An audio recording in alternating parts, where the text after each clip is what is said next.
Hey, what's going on, everybody? It's Dr. Chris Featherstone here for Inside SKoop with my man Nick Patrick. We're going to talk about Elimination Chamber match in 2008. It wasn't a pay-per-view yet. It was 2 years away from a pay-per-view. This was actually at No Way Out 2008. And guess who was one of the referees of that match? Yes, you got it right. This guy right here, Nick Patrick. How are you tonight, sir? I'm doing great. How about yourself? I'm doing well, man. I was able to go back to the archives and watch the Elimination Chamber match of No Way Out 2008. How did it feel watching that again? 13 years later. Oh, it brought back a lot of memories. That was a very eventful night for me. But I watched it from just a wrestling standpoint today, and I really enjoyed it. Yeah, great performance by a lot of different people in there, and everybody clicked in the match. Mm-hmm. And the way they went, the Undertaker and Batista, the reversal into the tombstone was very smooth, very looked very good. It was a good all around performance by everybody. Mm-hmm. Yeah, it was a solid match. I remember. The more I was watching it again, the more I realized, like, okay, I remember the reverse spot and watching it originally, and then soon as I remember Batista, I saw Batista, pick him up in a slam position. I was like, oh yeah, that's right, the reverse spot. And when I was like, okay, so it brought back the memories, but I didn't remember. I forgot that Big Daddy V was in it, and that was an interesting. Yeah, that was an interesting spot. Yeah, Viscera. He dominated for a little bit. Yeah. MVP was in it. MVP. Finlay he's always great. Oh yeah. He was a good addition to it, and then Khali was in there as well. Yeah, and so on the steel great too. That was it's brutal. That's not a gimmick. That's a steel grate. Yeah. He took a flat back bump on. It's like, oh yeah, man. And it hurt. It had to. How was it working with Big Daddy V? I know that he had so many different incarnations in the WWE. He was easy to work with, great personality, very, very. He was a super guy, super guy to work with, to travel with. He was a lot of fun. Good guy. Yeah.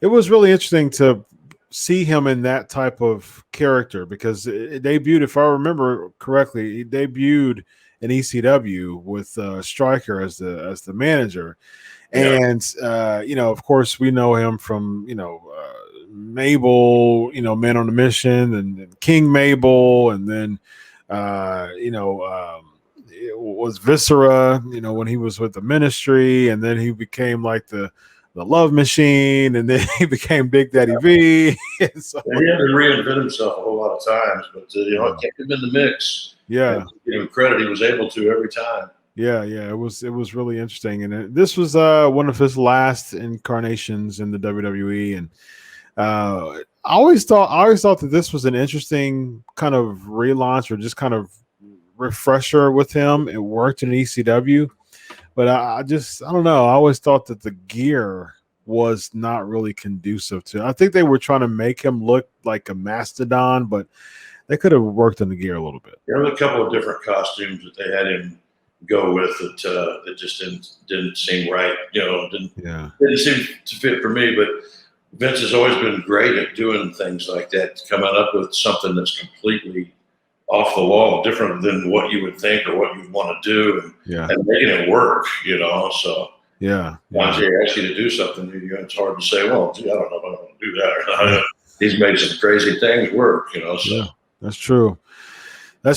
So Finlay, I always had a soft spot for Finlay when he came back because I know all the, it was just kind of like a good version of the wrestler. It wasn't like it wasn't necessarily like Randy the Ram, but at the same time, it wasn't like a sob story. It was like he's been in the business for so long. He's been, he was an agent and he was, wrestled in England, all around Europe and Germany and WCW, and just, and just to come back in his, I think it was in his 40s at the time, late 40s, if I'm not mistaken, coming back and doing one more run. And he overcome a terrible injury too when he was in WCW. When he was working with the Nasty Boys over in Europe, and one of them put him through a table, and it wasn't like the normal tables that we go through. It was one of the, it was more some kind of a plastic type thing, and when it snapped and broke, it cut the back of his leg, and he almost bled to death. Oh, wow. He actually almost lost his leg, and for the longest time, he had to wear a special boot, a special brace when he first started back, and he ended up working through all that. You know, to his credit, Fitz one of the toughest people I know. So. Yeah. As a matter of fact, he was 50 years old in that match, and so he was he was still going at it. He came back in his late 40s, to have a woman run it. If I'm not mistaken, ended up winning the United States Championship during this last run, and the shillelagh and things like that. I thought it was pretty cool to put him in that particular spot. Did you ever work with him when he went back to kind of the agent role backstage? As far as the difference, as a wrestler and as an agent, both. A great agent, great at both.